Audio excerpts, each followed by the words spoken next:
Hello friends, कैसे हैं आप सब। मैं मोनिका और आप आए अपने चैनल इंग्लिश स्टडी पॉइंट पे। हमने स्टार्ट किया था यूपीएससी 110 ग्लोबल पॉलिटिक्स, जिसकी फर्स्ट यूनिट मैं पहले ही अपलोड कर चुकी हूँ। अगर आपने नहीं देखी है तो पहले आप वो देखें।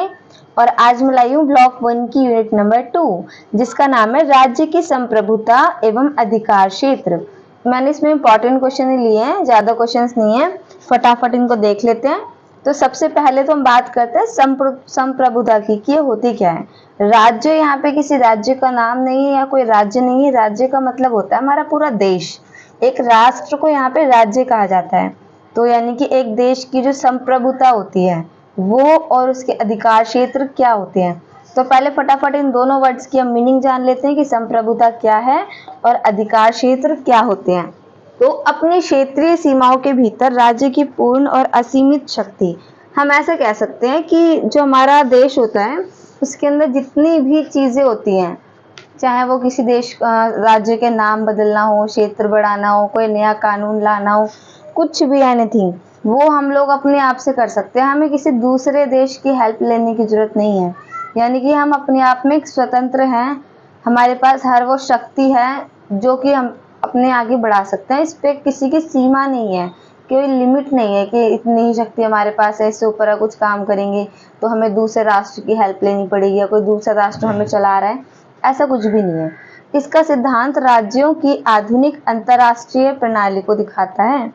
संप्रभुता दिखाता क्या, ये जो संप्रभुता वर्ड है वर्ड हमारे संविधान के उद्देश्य के अंदर भी ऐड हो रखा है ना। हम भारत के लोग भारत को संपूर्ण प्रभुत्व, ऐसे करके जो लाइन है उसमें संपूर्ण प्रभुत्व, ये संप्रभुता के लिए ही इस्तेमाल होता है। तो ये जो सिद्धांत है ये बताता है कि आधुनिक अंतरराष्ट्रीय प्रणाली, जो प्रेजेंट टाइम पे इंटरनेशनल जो भी हमारी स्कीम्स वगैरह जो हम कर रहे हैं उस पे हमारा खुद का एक तरीके से कह सकते हैं मूड है। अगर हमारा मूड है हम वो काम करेंगे, नहीं है तो नहीं करेंगे। हम पे किसी ने बंदिशें नहीं लगा रखी हैं। प्रणाली की उत्पत्ति एक्चुअली में हुई कैसे, कैसे ये प्रणालियां बननी स्टार्ट हुई। तो पीस ऑफ वेस्टफेलिया नाम का एक एक्ट है 1648 में हुआ था। इसमें ना संधियां करवाई गई थी। श्रृंखला ने, जो एक तरीके से कह सकते हैं संधि, जो सिंधी लोग होते हैं उनकी बहुत सारी एक टोली थी, एक श्रृंखला थी, और यूरोप के धार्मिक युद्ध को इन्होंने समाप्त किया था। यूरोप में पहले एक धार्मिक युद्ध हुआ करता था जिसका अंत किसने किया था, सिंधियों की श्रृंखला ने। और ये किस एक्ट के थ्रू किया था, पीस ऑफ वेस्टफेलिया 1648 में। अब इसके बाद संप्रभु राज्य में क्षेत्रीय अखंडता होती है। अब हमारा जो एक तरीके से एरिया मान सकते हो भारत का, वो अखंड है, यानी आपस में जुड़ा हुआ है। भारत में जो स्कीम्स बनेंगी वो तो सब पे लागू होंगी, लेकिन भारत में स्कीम बनाने के लिए कोई बाहर से नहीं आएगा। कानून बनाने का अधिकार, आंतरिक मामलों में नियंत्रण करने का अधिकार, स्थगित करने का अधिकार, सारे अधिकार हमारे राज्य यानी कि हमारे देश के पास हैं। तो संप्रभुता का मतलब आई होप समझ में आ गया होगा अब तक। अब हम देखते हैं अधिकार क्षेत्र क्या होते हैं। तो अधिकार क्षेत्र, जो संप्रभुता से हमारे पास जितना भी क्षेत्र आया है, कितने एरिया में हम अपने कह सकते हैं स्कीम्स चलाएंगे, अपने नियंत्रण लगवाएंगे, तो जो भी हमारा एरिया बनाया हुआ है ना, वो राज्य की संप्रभुता की वजह से ही बना है। अगर हमें पता ही नहीं होगा कितने एरिया में हमारा राज्य है तो हम कैसे उसके ऊपर कोई नियम बना सकते हैं। महत्वपूर्ण व केंद्रीय विशेषता होती है एक अधिकार क्षेत्र की। अब जो प्रधानमंत्री हैं वो हमारे भारत को जब चला रहे होते हैं तो वो केंद्र सरकार के लेवल पे चला रहे होते हैं। भारत के हर एक राज्य के अंदर उनका एक अधिकार होता है। तो यानी कि महत्वपूर्ण केंद्रीय विशेषता है इसकी, जो भी क्षेत्र, भूमि हो, राष्ट्रीय हवाई क्षेत्र हो, आंतरिक क्षेत्र हो, जल का क्षेत्र हो, सब पे हमारा अधिकार होता है। अगर हमारे एक संप्रभु जो भी राज्य है उसके अंदर से कोई भी चीज मिलती हो, चाहे वो तेल हो, कोयले की खदान हो, सोना चांदी, जो भी मिलता हो वो हमारे एरिया के अंदर आएगा, उस पर किसी और का हक नहीं है, ये भी कह सकते हो आप। प्राधिकरण में कानून बनाना, कानून के नियमों को लागू करना, स्थगित करने की शक्तियां सब है हमारे राष्ट्र के पास। संप्रभुता से ही जुड़ा हुआ है उसका अधिकार क्षेत्र। जब हमारे पास संप्रभु राज्य होगा जब तो उसका अधिकार क्षेत्र होगा। तो इतना आई होप क्लियर हो गया होगा। अब हम देखते हैं वैश्वीकरण के प्रभाव। पिछली क्लासेस में हमने इसके प्रकार देखे थे, सिद्धांत देखे थे। अब हम देखते हैं इसके प्रभाव क्या होते हैं। ये इंपॉर्टेंट क्वेश्चन है, इसके एटलीस्ट से पॉइंट्स तो पढ़ के जाना, एलैबोरेट आप खुद कर लोगे। वैश्वीकरण एवं आर्थिक संप्रभुता। वैश्वीकरण और आर्थिक संप्रभुता क्या है? वैश्वीकरण के कारण जो भी आर्थिक हम अपने देश के अंदर देख सकते हैं, आर्थिक रूप से जो हमारी अर्थव्यवस्था है वो कैसी चल रही है। तो बाजारों, वित्त का मतलब होता है पैसों से रिलेटेड। बाजारों, वित्त, वस्तुओं और सेवाओं की परस्पर संबंधिता और अंतर्राष्ट्रीय व्यापार सदियों से चल रहा है। आप सबको भी पता है कि जो भी बाजार हो गए, वस्तु विनिमय हो गया, सेवाएं हो गई, इंटरनेशनल ट्रेड हो गया, है ना, ये सब तो चला ही आ रहा है। इसका निर्मित लिंक आर्थिक वैश्वीकरण के उदाहरण है। अब हम लोग सिर्फ अपने इंडिया के अंदर ही थोड़ा ना फैक्ट्रीज वगैरह चलाते हैं, विदेशों की फैक्ट्री भी हमारे यहाँ होती है और हमारे यहाँ के लोग भी विदेशों में जाते हैं। तो हम क्या कर रहे हैं, लिंक ही तो बना रहे हैं एक तरीके से, वैश्वीकरण के थ्रू है, जो कि एक आर्थिक संप्रभुता को दिखाता है कि हमारा देश तो वैसे जुड़ा हुआ है लेकिन हम अपनी मर्जी से जा रहे हैं।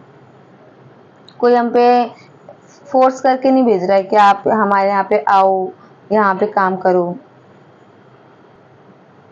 सूचना प्रौद्योगिकी में प्रगति। अब सूचना प्रौद्योगिकी क्या होती है? प्रौद्योगिकी का मतलब होता है टेक्नोलॉजी, यानी जो भी हमारी इंफॉर्मेशन टेक्नोलॉजी है, जब उसने एक तरीके से प्रगति करी है, जब वो हाई लेवल तक आई है, तो वैश्वीकरण में तेजी आई है। पहले कंप्यूटर्स इतने डेवलप नहीं थे, है ना, तो नई नई चीजें भी नहीं थी, लेकिन अब तो काफी सारी चीजें हैं जो कि हेल्प भी करती हैं वैश्वीकरण में। वर्ल्ड बैंक, आईएमएफ कहते हैं इंटरनेशनल मॉनेटरी फंड में, ठीक है, अंतर्राष्ट्रीय मुद्रा कोष, ये वर्ल्ड लेवल पे एक तरीके से बैंक मान सकते हो आप, के कारण नई बाधाएं और अनिवार्यताएं आई हैं।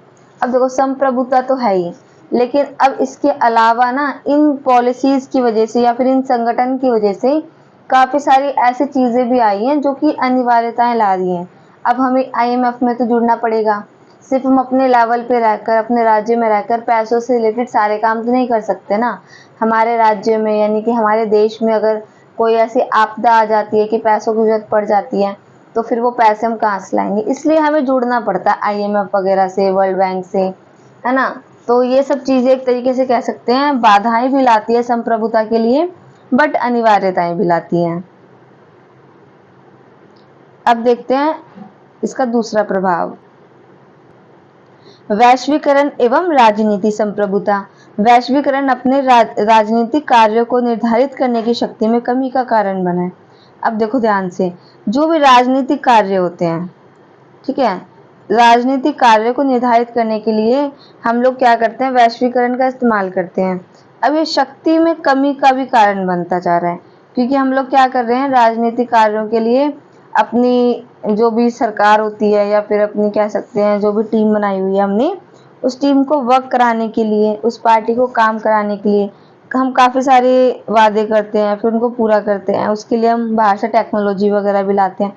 तो अभी टेक्नोलॉजीज की वजह से कह सकते हैं या फिर राजनीतिक कारण की वजह से हमारी शक्तियाँ कम होती जा रही हैं, उन पर लिमिट बनती जा रही है। अंतर्राष्ट्रीय राजनीतिक संरचनाओं के संस्थागतकरण ने राजनीतिक वैश्वीकरण को जन्म दिया। अब जो भी इंटरनेशनल कह सकते हैं हम राजनीति है, अब इनकी जो भी स्ट्रक्चर है ना, हमने इनको अपने अंदर, अपने भारत के अंदर ले लिया।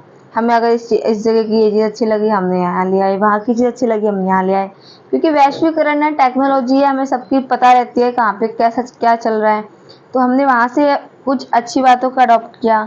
अब वो अच्छी बातें हमेशा अच्छी थोड़ी ना रहती हैं, हर देश में कुछ ना कुछ तो दिक्कतें लाती हैं, तो वो क्या करती है, वैश्वीकरण को भी जन्म देती हैं। अब हम लोग एक जगह से दूसरी जगह पे जाएंगे, अपना व्यापार करेंगे, तो उसके लिए वैश्वीकरण तो चाहिए ही चाहिए। इसका प्रभाव मानव अधिकार क्षेत्र में भी बहुत महसूस किया गया है। अब वैश्वीकरण ने ना मानव को अपने मुट्ठी में कर लिया, आप ये मान सकते हो। एक राज्य अपने नागरिकों और विदेशियों को अपने अनुसार चलाने के लिए स्वतंत्र नहीं है। अब एक देश ना अपने नागरिकों को सिर्फ अपने इशारों पे नहीं चलना चाह सकता।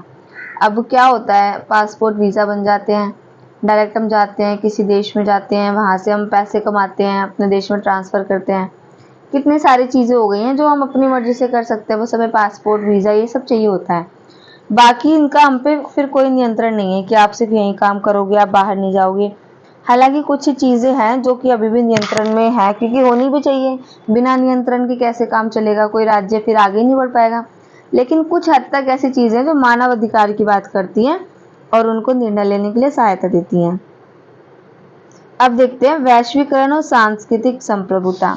ये एक ऐसा टॉपिक है जिसके ऊपर आप बहुत कुछ लिख सकते हो। संस्कृति के बारे में आप सभी जानते हैं कि संस्कृति व्यवहार और सोच के पैटर्न को संदर्भित करता है, यानी कि दिखाता है। संस्कृति है क्या? संस्कृति व्यवहार है, किसी की थिंकिंग है, कोई काम करने का तरीका है, किसी का पैटर्न है, ये इन्हीं सब चीज़ों को तो इंगित करता है। ये संस्कृति एक मानव समूह को दूसरे समूह से अलग करती है।